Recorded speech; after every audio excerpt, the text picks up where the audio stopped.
After my brother passed away, my mother and the village men collectively funded the purchase of a woman for his ghost marriage. On the very night she arrived, she was tightly bound to my brother's bed. The contributors, a line of village men, entered my brother's room in succession throughout the night. By the first light of dawn, they had mercilessly nailed the woman alive into my brother's coffin. Uncle Wu, versed in the mystical arts of yin and yang, said, "We are dealing with both auspicious and ominous forces here. A challenging task indeed." Sure enough, as we made our way to the burial, a multitude of snakes barred our path. After my brother's death, my mother was heartbroken. She summoned her last reserves of energy to oversee his funeral rites. Village elders, versed in such lore, warned, "This third son, having died unmarried and under abrupt circumstances, is likely unsettled. He might become a restless spirit." Hearing this, my mother reacted with fiery determination, tears mingling with resolve, insisting on a ghost marriage for my brother. The village's ghost marriage broker scrutinized my brother's remains and grimaced. "With his death being so violent, a mummified corpse won't suffice. It has to be a freshly buried, damp corpse." My mother, visibly upset, retorted, "What is this talk of dry and wet corpses? I refuse to match my son with another corpse. I demand a living, vibrant woman for him, the most enchanting one available. My son only deserves the best." The matchmaker, startled by my mother's fierce stipulation, cautioned, "A living woman comes at a high price, you know." My mother spoke firmly, her teeth gritted, "Don't worry, just ensure you find the right woman. I'll handle the finances." Seeing my mother so assured, the ghost marriage broker grinned broadly. "Consider it done. She'll be with you tonight." After the broker had left, my mother quickly got in touch with some dubious men from the village. She threw down a stack of cash on the table, stating, "I've put down the lion's share. Whatever you can contribute, add to it. This woman, for as long as she lives, will belong to those of you who pay up. Anyone who contributes will have their part." The men exchanged uncertain glances, visibly stirred, yet remained silent. Noticing their hesitation, my mother pushed further. "She's from the city, used to looking down on others. Don't you want a taste of what a city woman is like? Temptation often overcomes restraint."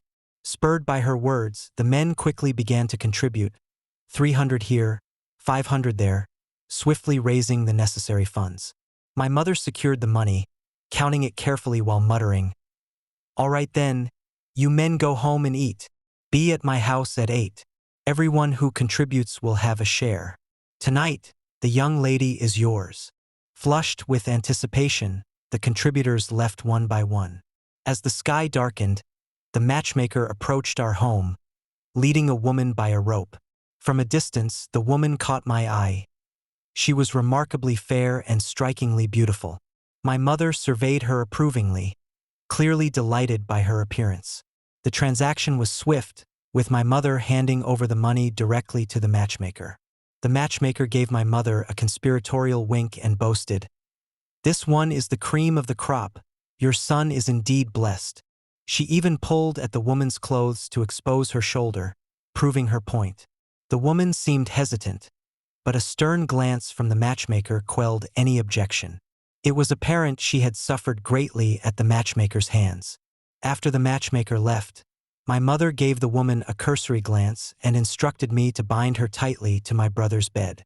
I quickly led the woman to my brother's room, where I proceeded to tie her up. She did not resist, merely watching me with eyes welled up with tears. As I was nearly finished, she softly asked, "Will you treat me kindly in the future?" Her words hinted at her tragic misunderstanding. I couldn't muster the heart to reveal the grim reality. Wordlessly, I left my brother's room as if escaping. Stepping outside, I was confronted by a long line that snaked from my brother's door to the main gate of our house, sorted by the amount each person had contributed. Those who gave more were positioned at the front, those who gave less at the rear. Uncle Gu, first in line, eagerly charged into the room as soon as he saw me step out. It wasn't long before the room filled with screams and desperate pleas. As more people entered, The sounds of pleading softened and eventually ceased. I wanted to check inside, but lacked the nerve. All I could do was cover my ears and hastily leave the scene. As dawn broke the next day, a group brought the woman out of my brother's room. Barely breathing and manipulated like a puppet, she was placed into my brother's coffin. Confronted by the sight of my brother's corpse, the once listless woman erupted in violent struggle. My mother responded by advancing and delivering 2 harsh kicks to her stomach and then driving nails deep into her chest until she stilled. With the woman motionless, my mother quickly signaled to secure the coffin shut. At first, there were dull thuds from within the coffin, but as the sounds weakened, they finally fell silent. Uncle Wu, conducting the rites, let out a sigh of relief and declared, "All right, she's truly passed now. Let's call the 8 strong men to carry the coffin for the burial." The 8 strong men from the next village had been arranged beforehand and were now awaiting my arrival with a roasted chicken to lead them here. As I prepared to leave, Uncle Wu caught my arm, his voice low. "Xiao Lu, you have a keen mind but little experience. Listen closely. If the 8 strong men ask, you must claim your brother died from illness, and avoid any mention of your sister-in-law. There are unwritten rules in every profession. A careless word, and they might not even show up." I stared back, puzzled. "Uncle Wu, are you asking me to lie? But you've always taught us that honesty is vital in our line of work." No sooner had I spoken than Uncle Wu's face soured. Before he could reply, my mother landed 2 sharp slaps on my cheeks. "Just follow Uncle Wu's instructions. Any mistake on your part that delays your brother's burial will not end well for you." Faced with my mother's intimidating glare, I ceased my objections, grabbed what I needed, and hurried off towards the home of the 8 strong men. Engaging the 8 strong men was straightforward. Yet, as we proceeded with the burial, we encountered a setback. Climbing the hillside, we were abruptly halted by a swarm of snakes. Hundreds of snakes lay interlocked across the path, forming an impenetrable barrier. The sight made my entire body tingle with dread. The 8 strong men instantly lost their composure and dropped the coffin right there on the path. The coffin hitting the ground halfway through the journey was an ominous omen, and Uncle Wu's expression darkened immediately. In our village, Uncle Wu commands great respect, but the 8 great kings are not so easily swayed. They collectively demanded clarity. "Uncle Wu, we respect you and honor you as such, but we're all practitioners in the realm of yin and yang. None of us can afford to ignore the obvious. The barrier of snakes is a clear sign they don't want what's in the coffin buried atop the mountain. This would not happen with a death by natural causes. We need the full truth about this coffin. Otherwise, you can't expect us to defer to you."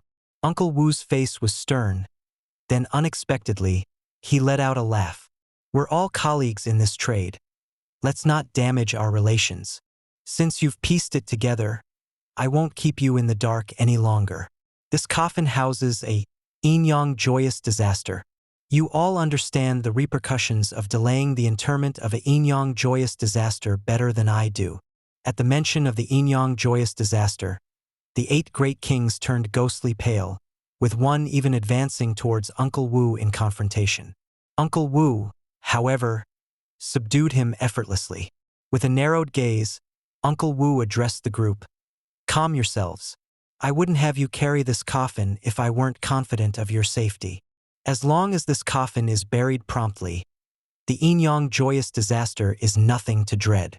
Speaking, Uncle Wu pointed at the massive snakes blocking our path and declared, "If these creatures dare impede our way, they can hardly fault us for our severity.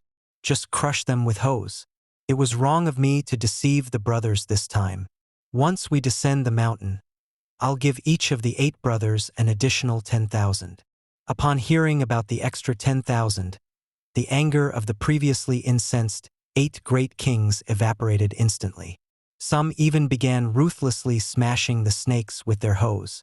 Oddly enough, the snakes merely writhed and hissed among themselves, never attacking. Realizing the snakes posed no threat, the rest joined in, swiftly annihilating the swarm. As the 8 great kings began clearing away the corpses to clear the path, Uncle Wu intervened. "No need to clear them away," he said through clenched teeth. "We'll just step over the bodies of these beasts. Dead snakes to quell malign forces. Perfect." The 8 great kings hesitated, but at Uncle Wu's forceful shout of "Step," they steeled themselves and proceeded with the coffin. Having crossed the snake-filled threshold, the burial unfolded smoothly thereafter. By twilight, I was home. From the kitchen, my mother brought me a bowl of sweet soup. Taken aback, I asked, "Is this for me?" With an unchanging expression, my mother commanded, "Finish that and then off to bed." A wave of sadness washed over me. My whole life, it had always been my brother who enjoyed the sweet soup, while I was relegated to surreptitiously licking the bowl during dishwashing. Tentatively, I took a sip and instantly scrunched up my face. It wasn't the delightful treat I had envisioned. Sweet, yes, but marred by a lingering foulness. One sip was all it took for my desire to vanish. However, under my mother's stern gaze, her impatience palpable, I was compelled to continue. "If you dare waste even a drop, I'll thrash you," she threatened. Resigned, I held my breath and emptied the bowl in a single, long gulp. At last, my mother went to her room, her demands finally appeased. In the dead of night, as I tossed and turned in a drowsy haze, I accidentally brushed against a body that was both fragrant and soft. Yet it was cold, unnervingly cold, as if carved from ice. A shudder of bone-deep cold jolted me awake. Bathed in the ethereal glow of the moonlight, I realized I was confined in a tight space, lying next to the sister-in-law my mother had just brought home. Her complexion was unnaturally pale, eerily resembling a face painted with white powder. Her eyes, devoid of whites and all pupils, bore into me with an unyielding gaze. In that instant, clarity struck. I was in a coffin. Upon noticing my awakening, my sister-in-law's lips, crimson and rigid, twisted into a grotesque semblance of a smile as her head creeped ever closer. As she drew closer, she cried out, "You were clearly watching. You've been watching all along. Why didn't you save me?" Frightened out of my wits, I wailed and slammed against the coffin with all my might, but it was ineffective. In a flurry of panic, I accidentally brushed against a nail in the coffin. The sharp nail pierced through my palm, causing warm blood to seep out. When my sister-in-law inadvertently touched the blood from my palm, she screamed horrifically. Instantly, her body started emitting white smoke, and the air was tainted with the scent of decaying flesh. I cowered to the side, shaking as I witnessed the horror unfold. Possibly from too much blood loss, my head spun more and more until I blacked out. The next morning, I awoke in my own bed. Relieved, I wiped the sweat from my brow. Relieved it was all just a dream from the night before. Just as I exhaled in relief, a sharp pain abruptly pulsed through my hand. Opening my palm, I saw the wound, dried and blackened blood glaringly evident. A chill swept over me. Had last night truly been just a dream? Before I could dwell on it further, my mother's voice rang from outside. She looked at me expectantly and called, "Third son." I hastily corrected her, "Mom, I'm not third son. I'm little six." Her expression immediately soured. Daunted by her stern look, I fell silent. It was a while before she asked, "How did you sleep last night?" I reflexively relayed the events of the previous night. Quickly, my mother grabbed my hand to examine it. Perhaps I was mistaken, but a fleeting glint of joy seemed to pass over her face. She caressed my head and said, "Good boy. I've prepared some sweet soup for you. Drink it first. After you're done, I'll take you to see Uncle Wu." She then led me to the kitchen. Indeed, there was a bowl of sweet soup on the counter, its dark reddish hue eerily reminiscent of the dried blood on my hand, making me uneasy. My mother watched me intently. "Drink up quickly now." With no other option, I downed the soup. The taste was foul, and I struggled mightily to keep from vomiting. Once I had finished, my mother, all smiles, suggested I rest a bit while she went to fetch Uncle Wu. Scarcely had my mother left when there was a knock at the door. Assuming she had returned, I eagerly opened it. But it wasn't my mother. Instead, a kindly monk stood before me. Upon seeing me, the monk initially appeared startled, but soon his face broke into a smile that suggested deeper understanding. "Who are you looking for?" I inquired. Holding out his bowl, he replied, "Just passing through, seeking some water." I accepted the bowl and assured him, "Wait here." I then hurried to the well, filled the bowl to the brim, and also fetched 2 steamed buns for the monk. As I handed him the items, he furrowed his brow and questioned, "Young man, I only requested water. Why did you bring 2 buns as well?" Spontaneously, I answered, "I thought you might be hungry." His chuckle followed. "You are indeed compassionate, but I am a monk and must abstain from indulgent and flavorful foods." Perplexed, I glanced at the plain water and buns in my hand. Unequivocally vegetarian. No rich or pungent food was involved.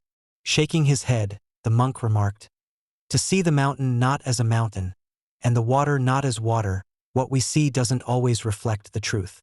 You are a person of goodness, and the good deserve peaceful ends." Puzzled, I looked at him. "What do you mean?" He simply smiled and motioned for me to extend my hand. Without hesitation, I presented my hand to him. He gently passed his Bodhi seeds over my palm, from which I felt waves of warmth, yet visibly, there was nothing unusual. After concluding his gestures, the monk announced, "An old friend is on their way. I must leave now. Young man, I'd appreciate it if you kept our encounter to yourself." I nodded in acknowledgement.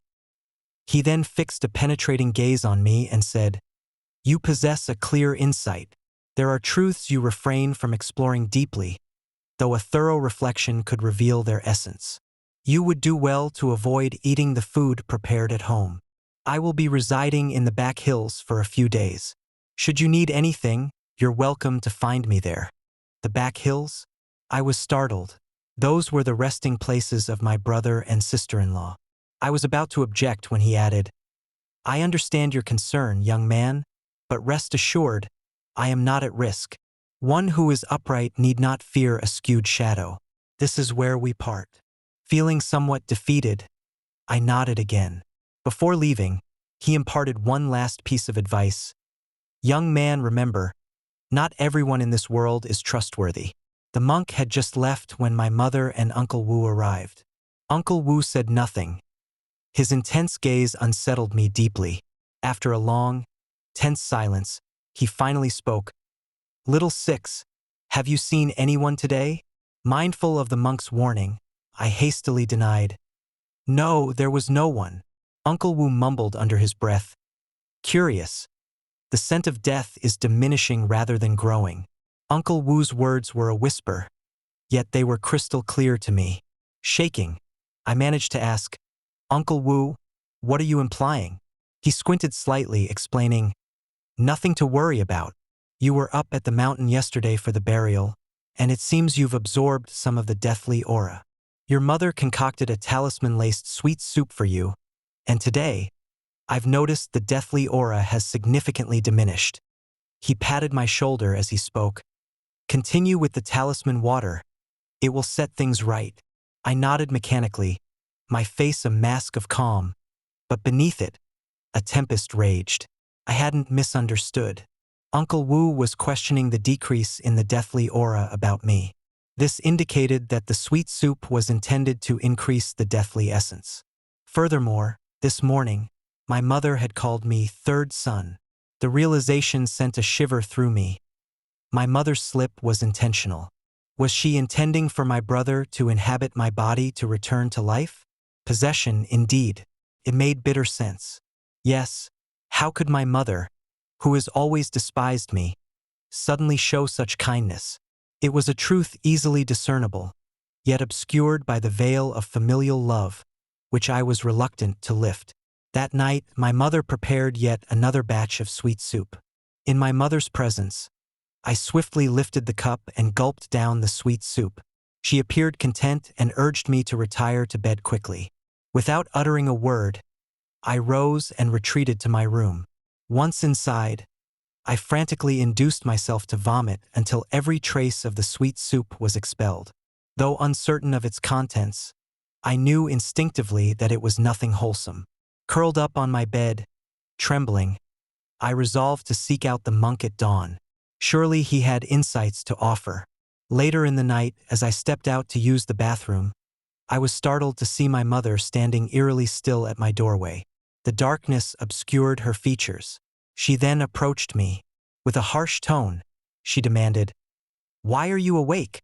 Didn't you drink the sweet water I made for you?" Her menacing stare instantly caused me to break out in a cold sweat.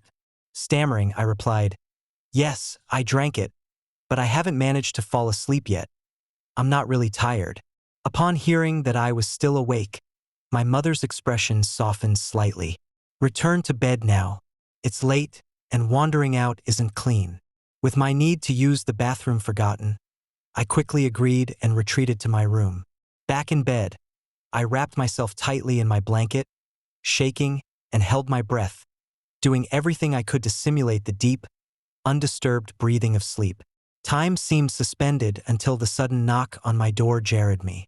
"Little Six, it's me, Uncle Wu." Hearing Uncle Wu's name made me shudder. With my voice quaking, I asked, "Uncle Wu, what's the matter at this late hour?" His tone was fraught with urgency. "It's urgent. Let me in quickly." Despite my deep reservations, I couldn't bring myself to deny him entry. To do so might only worsen my situation. I reluctantly offered, "Uncle Wu, the door isn't locked. Come in." At the threshold, Uncle Wu asked once more, "Do you agree to let me in?"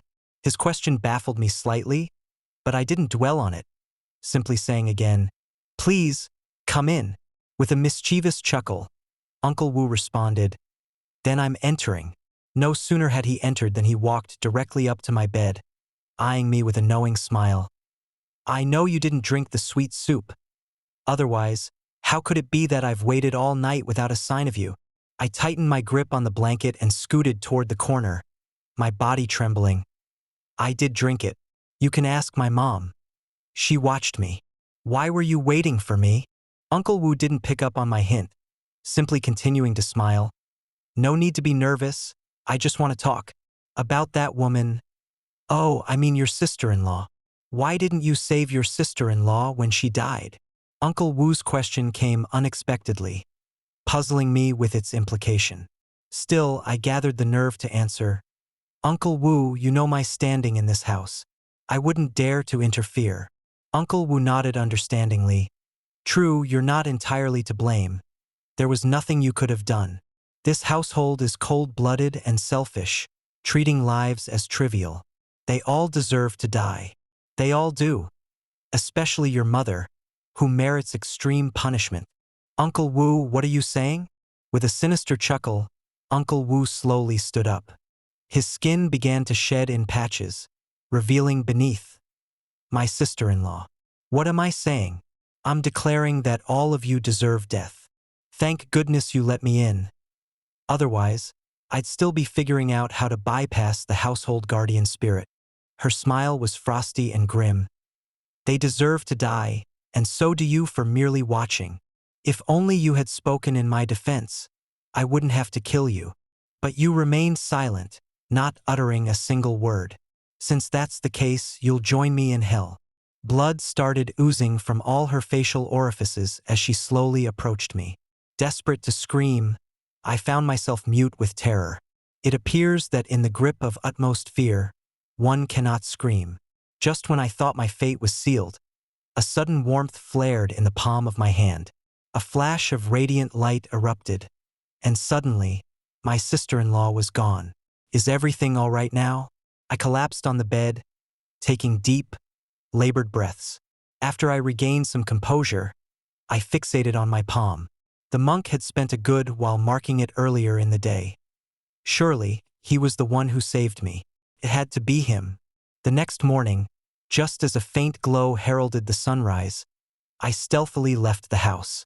I navigated toward the secluded mountain behind. Near the peak, a young woman in a vivid red dress intercepted me. Her beauty was remarkable, and with a gentle smile, she said, "I'm visiting from afar and seem to have lost my way. Could you possibly guide me for a while?" With a hint of embarrassment, I explained, I'm headed up the mountain, not down. I might not be the right guide for you. The individual chuckled and responded, That's fine. I'll join you on your ascent, and you can escort me down on your way back. Unable to voice any refusal, I reluctantly agreed with a simple, All right. The girl beamed sweetly and held out her hand, inviting me to grasp it. As my fingers neared hers, a stern rebuke thundered from the mountaintop. It was the monk's voice. In an instant, the girl vanished, leaving only her red dress to float eerily in the air. At that moment, even I had to acknowledge that I had stumbled upon something otherworldly. With my heart still in tumult, I turned to the monk. He offered a comforting pat on my shoulder. Fear not. It's typical to encounter spirits and specters in these mountains. Just be vigilant, and do not fall for their deceptions. Intrigued, I questioned, How can I guard against them? Pausing, the monk gazed at me and noted, Ordinarily, people block paths with the palm of their hand. Spirits, however, use the back. Should someone obstruct your path with the back of their hand, exercise caution and be wary. He then guided me to the cave where he resided. Once we were inside, I ventured, Were you aware of this all along? He shook his head. No, I only sensed your involvement with the forces of yin and yang. The specifics eluded me. I probed deeper. What exactly am I entangled in? Handing me a cup of water, he began thoughtfully. Let's start with your village. A malevolent aura envelopes your village. Clearly something powerful has been disturbed. My monastic duty, guided by compassion, drew me to this ominous energy. And it's your home where this dark force is most potent. It seems there has been an unjust death in your family. Acknowledging this, I bowed my head and disclosed the ordeal of my sister-in-law. The monk's brow creased in concern. It doesn't add up. One death shouldn't unleash such intense wrath unless the deceased were victims of both yin and yang transgressions. I gazed at the monk, my face pale with shock. Are you suggesting that my brother was also murdered? The monk nodded affirmatively. Absolutely. He then dismissed the topic with a wave of his hand. However, let's put aside the matter of your brother for the moment and talk about you. Right when I first saw you, I recognized that you were like a living dead. The stench of death clings to you. It's undoubtedly due to the corpse oil you've consumed. Thankfully, you heeded advice and ceased drinking it. Had you consumed it 3 times, salvation would be beyond even divine reach. Hearing corpse oil made my blood run cold. It must have been the sweet concoction my mother prepared for me. This thought triggered an involuntary retch. Noticing my distress, the monk added, It's not just the sugary drink. The well water itself is tainted. If my assumptions are correct, your brother's body isn't resting in its coffin but lies in your family's well. What? His words propelled me off the ground. My brother's body is in our well. The monk nodded gravely. You must go back home, retrieve your brother's body from the well, and burn it, he directed. Having ingested his corpse oil, you are intertwined with him in both yin and yang. Unless his body is burned, you'll forever be haunted as a living dead, endlessly tormented by that ghostly woman. The mere thought of returning and extracting the body caused me to shudder with dread. I beseeched the monk, Master, would you accompany me? He shook his head solemnly. Monks must eschew entangling themselves in karma, and by sharing this knowledge, I've already entwined myself. You'll have to proceed alone from here. Collapsed on the ground, deflated by his words, I chuckled bitterly. Alone? How can I possibly stand against so many, returning their spells certain death for me? The monk sighed deeply and offered me his prayer beads. Young man, these beads have absorbed the spiritual energy from my daily prayers and incense. They are powerful. Keep them close, and they will protect you from malevolent spirits. My spirits lifted as I accepted the beads. However, I hesitated. But, Master, you understand that often, humans are more fearsome than any ghost. My uncle and mother are ever vigilant against me. He cut me off with a reassuring gesture. Fear not. By accepting these beads, you've linked our fates karmically. Though I cannot intervene directly, remember, I will retrieve these beads from you." Enlightened, I exclaimed, "Master, does this mean?" He replied with a gentle shake of his head. As the Buddha said, "Some things are better left unsaid." When I returned to the village, all those who recognized me greeted me with waves and smiles, which carried an unsettling peculiarity. Something felt unsettling, but I couldn't immediately identify the problem. It wasn't until I had run a distance that I realized. The way they greeted me was peculiar. They waved using the backs of their hands. This implied they were all deceased. Was there no one left alive in the village? Panic made my legs quiver. I slumped down by the roadside, taking a long while to steady myself. Yet this was not the time for fear. I stood, filled with resolve, and dashed toward my home.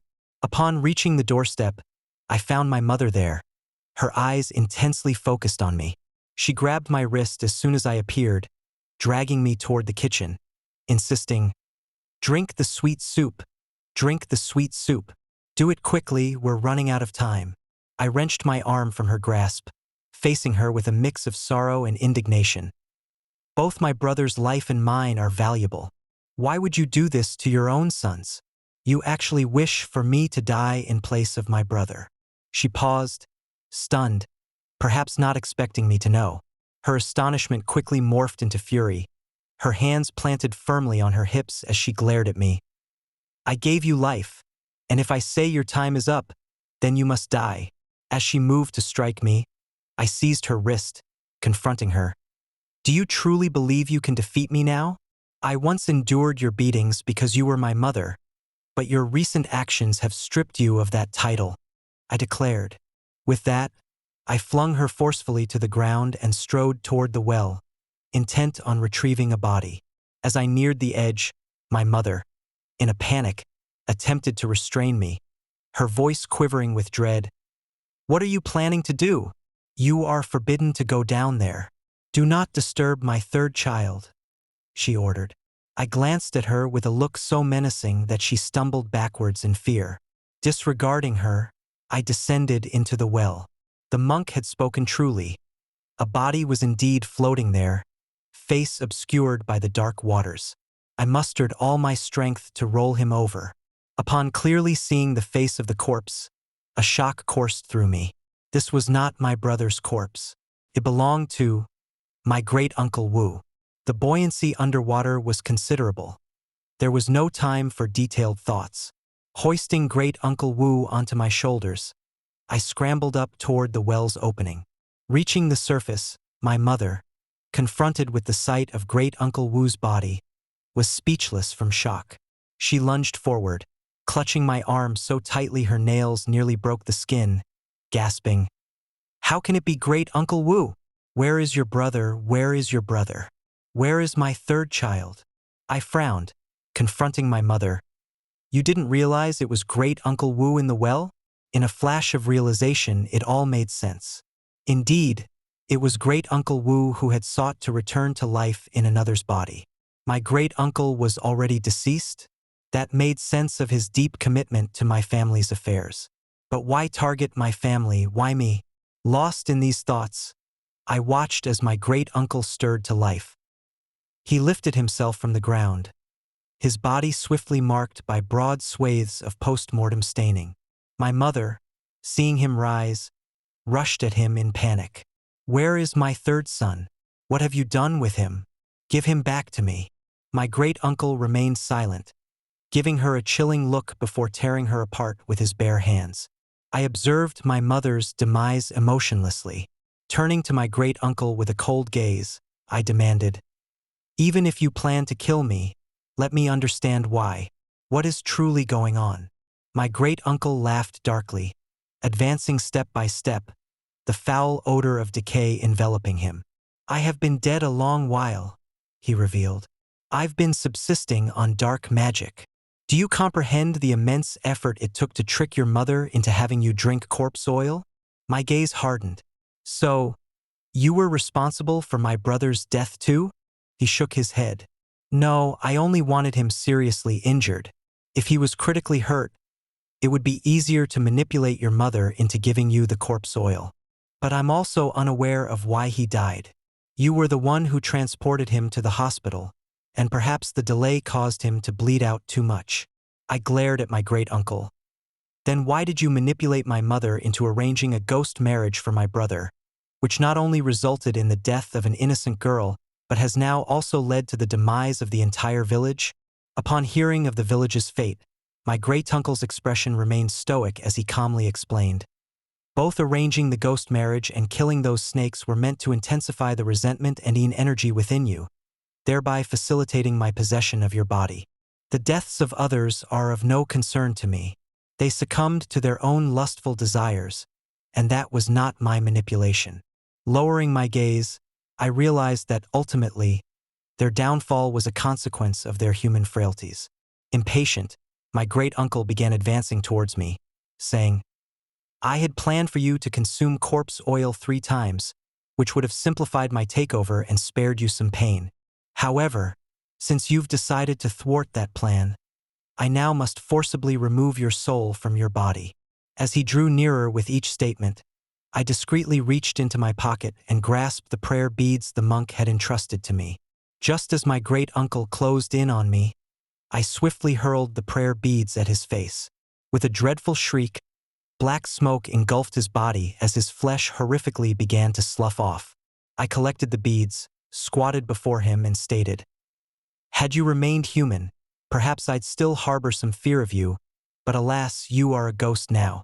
What chance does a ghost have against a human? After dispatching my great-uncle, I neither left nor sought the monk. Instead, I sat calmly in the courtyard, awaiting someone, my tragic sister-in-law. As the shadows of dusk gathered, she arrived. Surprised to see me, she paused, obviously not anticipating that I would be here waiting. I set the monk's prayer beads on the table and suggested, Let's have a conversation. You cannot harm me with these beads here. She scoffed disdainfully. What could we possibly discuss? I replied, There is one matter. Girls captured by dark spirits are typically taken by force. Wouldn't you wish to return home? This mention of home made her falter. I continued, I hold no significant resentment towards you. My fault was only in failing to rescue you. If you tell me where your home is, I will ensure your remains are returned there. Then we can both move on. She eyed me skeptically. Now that you possess the beads, you clearly aren't afraid of me. Why, then, do you offer to take me home? I mustered a wry smile. Perhaps I was attempting to do something benevolent. 10 years had passed, and I had risen to be the preeminent tycoon of this city. The moniker Shaoliozi was no more. Now they all called me Brother Lu.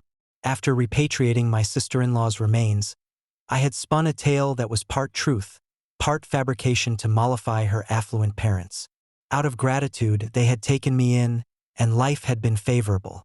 That calm was interrupted when my secretary told me a monk sought an audience. A decade had weathered him, his eyebrows now streaked with white. Nevertheless, his smile retained its compassionate warmth. He recounted, I waited for you in that cave for 7 days, yet you never returned. Acknowledging this, I explained, At the time, I was preoccupied with arranging my sister's burial and neglected to inform you.